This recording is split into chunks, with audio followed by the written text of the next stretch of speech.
जय माँ काली, काल भैरव दरबार। ओम नमो आदिश आदिश आदिश। अब तो आज कुछ समस्या, कुछ कारण हो गया जो हम कुछ वीडियो नहीं बना पाए, नहीं आ पाया, आपको वीडियो नहीं दे पाए। और आज एक महत्वपूर्ण जानकारी आपको देने आए। जिस तरह से अब आगे गुरु पूर्णिमा आ रही है, जो कि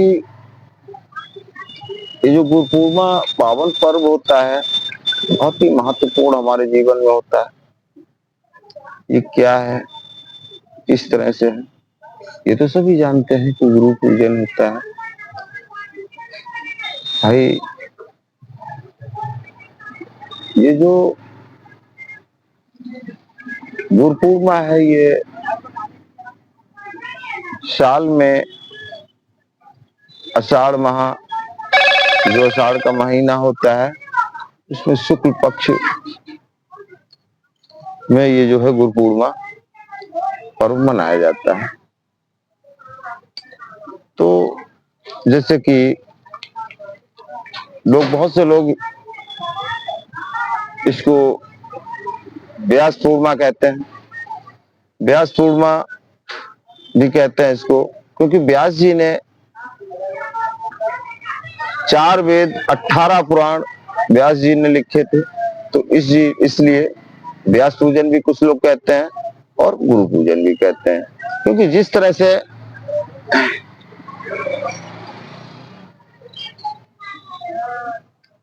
गुरु पूर्णिमा में शिक्षा गुरु की पूजा होती है और दीक्षा गुरु की भी पूजा होती है, ठीक है ना। तो शिक्षा गुरु और दीक्षा गुरु की दोनों की ही पूजा होती है। तो इसी तरह से इसको गुरु पूर्णिमा को बहुत ही महत्वपूर्ण माना जाता है। भक्तों, जैसे बहुत से शिष्य हैं, बाहर रहते हैं, नहीं आ पाते हैं अपने गुरुओं के पास में, तो क्या होता है कि साल में एक दिन जो गुरु पूर्णिमा का दिन होता है, वो अपने गुरु पूजन करके, गुरु चरणों को पूजन करके और गुरु का आशीर्वाद लेते हैं। और जो साल में वो शक्तियां अर्जित करते हैं, जो भी शक्तियां अर्जित करते हैं, जो भी साधनाएं करते हैं, जो भी ज्ञान अर्जित करते हैं, वो साल में एक बार अपने गुरु पूजन करके, गुरु के चरणों में जाके, गुरु के चरणों को पूजन करके, और वो शक्तियां फिर दोबारा से प्रबल करता है, क्योंकि गुरु उसको आशीर्वाद प्रदान करता है, गुरु अपनी ऊर्जा उसको प्रदान करता है उस समय पूजन के बाद। क्योंकि जो हम आप अपने मन में सोचते हैं कि 5 तत्व का बना हो ये मानुष, ये चेहरा जो हमारा, ये शरीर हमारा जिसको हम पूछते हैं, वो ये 5 तत्व का बना हुआ शरीर नहीं होता है। वो भगवान शिव जो गुरुओं में गुरु है, ठीक, उनके भाव से पूछता है इंसान।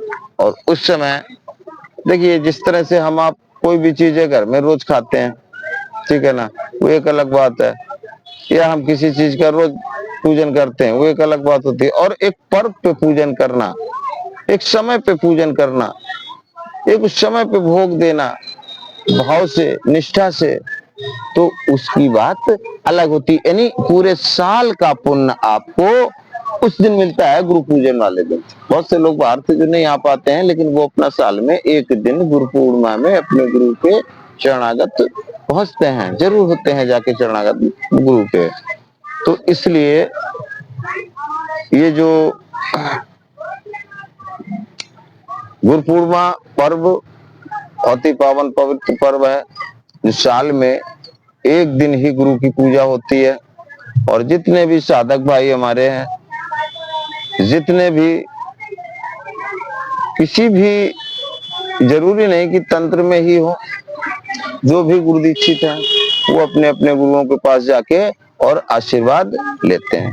तो मतलब कहने का ही कि जब हम अगर साल भर नहीं पहुंच पाते अपने गुरु के पास, तो ये जो गुरु पूर्णिमा का दिन आता है, ये जो पावन पवित्र पर्व आता है, जो हम गुरु पूजन करते हैं, उसमें गुरु की शरणागत हो जाओ और उसके दरबार में पहुंच जाओ तो पूरी साल का पुण्य मिलता है भाई। और एक बात बताऊं आपको, कहते नहीं कि राम कृष्ण से को बड़ा, राम कृष्ण से को बड़ा, जिन्हें गुरु है कीन, राम कृष्ण से को बड़ा जिन्हें गुरु है कीन, तीन लोक जिनके अधीन वो गुरु के अधीन। अब बताइए, तीन लोक जिनके बस में वो गुरु के अधीन है। जो तीन लोक बस में किए हों और वो गुरु के अधीन है, यानी गुरु की चरणों में पड़े, गुरु से शिक्षा दीक्षा लेके और गुरु के बताए हुए मार्ग में चले, कितनी कलाएं खेली भाई। तो सबसे मेन चीज होता है कि गुरु अगर आपका सही मार्ग दिखा रहा है, गुरु अच्छा है आपका। गुरु तो सभी अच्छे होते हैं, लेकिन कुछ गुरु ऐसे होते हैं जो बच्चों को गुमराह करते हैं। ऐसा नहीं भाई, गुरु का भाव रखो अपने अंदर। गुरु का जब तक गुरु का भाव अपने अंदर भगवान का दायरे में नहीं रखोगे तब तक कुछ नहीं होने वाला भाई। तो भगवान के कहते नहीं, गुरु गोविंद दोऊ खड़े और काके लागो पाए, बलिहारी गुरु आपकी जो गोविंद दियो बताए। तो भैया सबसे मेन कारण ये, गुरु का पद इसलिए ऊपर दिया गया है कि बगैर गुरु आप किसी भी मार्ग पे आगे नहीं बढ़ सकते हैं, क्योंकि मार्गदर्शन हमको गुरु ही करवाएगा। ठीक है ना। तो इस तरह से भैया गुरु पूजन, जो गुरु पूर्णिमा 29 जुलाई को ये पर्व, पावन पवित्र पर्व आ रहा है, आप अगर गुरु के स्थान तक पहुंच सकते हैं तो अच्छा है, नहीं पहुंच सकते हैं तो आप अपने पूजा स्थल पे गुरु पूजन जरूर करें। और एक बात और आपको बता दूं, संसार में, मैं सोशल मीडिया पे कह रहा हूं, ये बात सत्य है जो कि संसार में ऐसी कोई बड़ी ऐसा शक्ति नहीं है और गुरु से बड़ी कोई शक्ति नहीं है और गुरु से बड़ा कोई मंत्र नहीं है, सब कोई कार्य नहीं है जो आप गुरु मंत्र से नहीं कर सकते। बशर्ते गुरु मंत्र को इतना प्रबल बनाओ, इतना मजबूत बनाओ, इतना दृढ़ विश्वास रखो अपना। देखो गुरु मंत्र क्या करता है, गुरु मंत्र से बड़ा संसार में कोई मंत्र नहीं है। ठीक भैया। तो इसलिए विशेष ध्यान दें कि गुरु का सम्मान, गुरु का मान, गुरु के बताए हुए मार्ग पे अगर आप चल रहे हैं तो आपको आगे बढ़ने से कोई नहीं रोक सकता। और जय मां काली काल भैरव दरबार में 27 जुलाई को धूणा चेतन होगा, यज्ञ शुरू होगा और 28 29 को शरणागति गुरु दीक्षा संस्कार होगा। भक्तों जो आना चाहते हैं वो 2-4 दिन, एक हफ्ते पहले, नहीं अगर बता सकते हैं तो 2-4 दिन पहले आप फोन से संपर्क करें, कांटेक्ट करें और व्हाट्सएप से कांटेक्ट करें। नाम पता एड्रेस अपना बताएं, किस गाड़ी से आ रहे हैं आप, गाड़ी नंबर बताएं, क्योंकि भाई जब आप वहां से चलते हैं तो कुछ हद तक दरबार की जिम्मेदारी होती है। ठीक है।